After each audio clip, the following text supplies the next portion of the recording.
Hello, Moody students, who I'm now affectionately calling biblical theologians or biblical theologianettes, as the case may be. As you can see in the printed version of this weekly announcement. Before we get started with the week's work, and that will be relatively brief, I think, this week to cover that, I just want to bring to your attention something from the book of Exodus. I read through the Bible every year, or at least attempt to, and usually I get done around the end of August, and then the remainder of the year I'll dig in to something deeper. But as you read through the book of Exodus, particularly when you get to the tabernacle in chapters 25 through 31, it appears that the order that the Lord gives it to Moses, particularly with regard to the tabernacle proper, that is the Holy of Holies and the holy place, that in describing that, the Lord begins and works from the inside out. That he begins with the Ark of the Covenant and then ends with dealing with the coverings and so forth. Whereas when the craftsmen actually make those items that are described, they work from the outside in.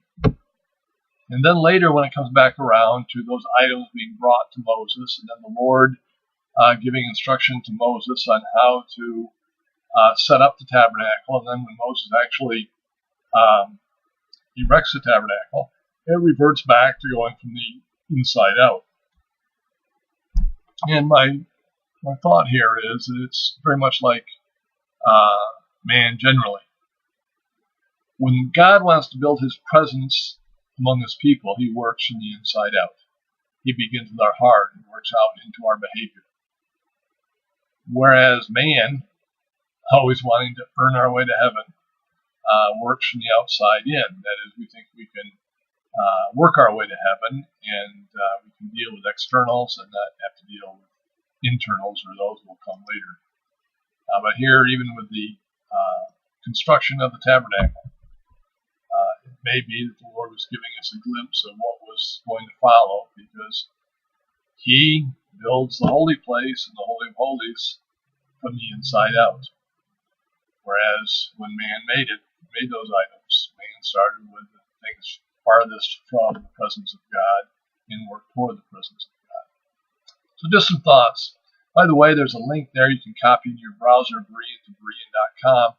That's of the Tabernacle in the Wilderness, a life-size model of the biblical tabernacle that's actually in Israel, in a place called Timnah Park in the Negev Desert. So it's a life-size replica of the tabernacle in the actual biblical area that the tabernacle was erected in when Israel was wandering in the wilderness. And it's a really neat website, so you might want to go there and look around. It's very well done information on the tabernacle, so it's well worth your while.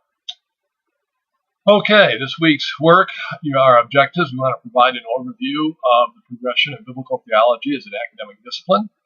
We want to describe the current state of biblical theology, and we want to assess the potential of biblical theology as an academic discipline.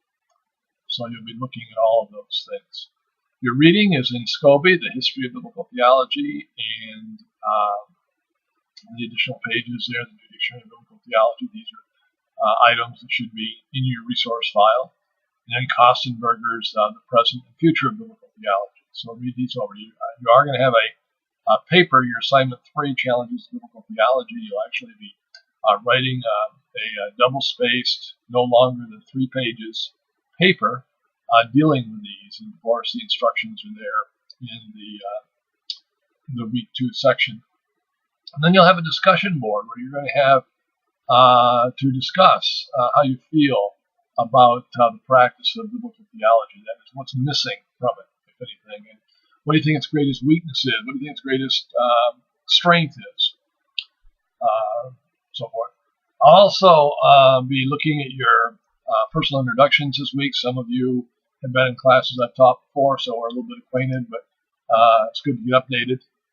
So I'll be going through and looking at all of your personal introductions this week and responding to them, perhaps at length, perhaps just briefly, but I will be responding to it.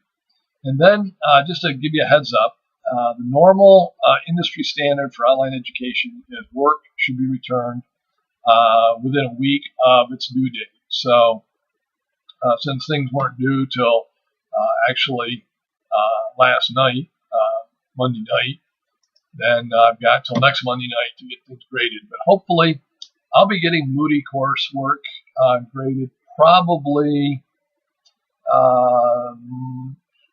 possibly as early as Tuesday, but certainly no later than Friday of each week.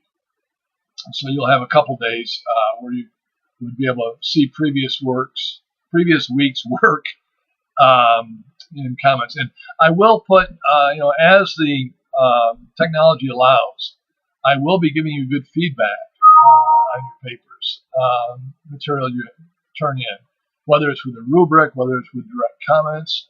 I will be giving you some feedback. So do check your work each week. There may be a document attached to it. There may be embedded comments in the return paper. There may be a rubric. But in whatever fashion that feedback comes, you do want to take a look at it before you turn in subsequent work, just so you've got the advantage of that. Now, it's possible you might not have any response, graded response to your discussion board before your next post is due on Thursday, but don't worry too much about that. Should that occur, there's enough discussion boards in the course, and you'll be able to get caught up good on that. Just some other reminders there in the printed version. Look that over. Just another word about communication. Certainly, if you have any questions at any time, you want to send me an email. That's your first line of communication. I'm usually pretty good about returning those during the week. I might be a little slower on the weekends, but usually I respond fairly quickly to those. Again, industry standard is 24 to 48 hours, but you almost always hear from me within just a few hours. Sometimes you might even get an immediate response from it. But do note that. But when you do send me an email, please put the course number TH3302-01 Method for Biblical Theology in your subject line. That helps me right away know which course you're talking about, what school you're at, because I do work for 5 different Christian institutions, 4 in addition to Moody. So that'll be a real help. That's it for this week. If you have any questions, again, shoot me an email. If there's something really important that you really need to talk to me about, do feel free to call me. But please call no earlier than 8 a.m. Central Time and no later than 8 p.m. Central Time. Because I'm in Eastern Time, so I'm running an hour later than what Central Time is.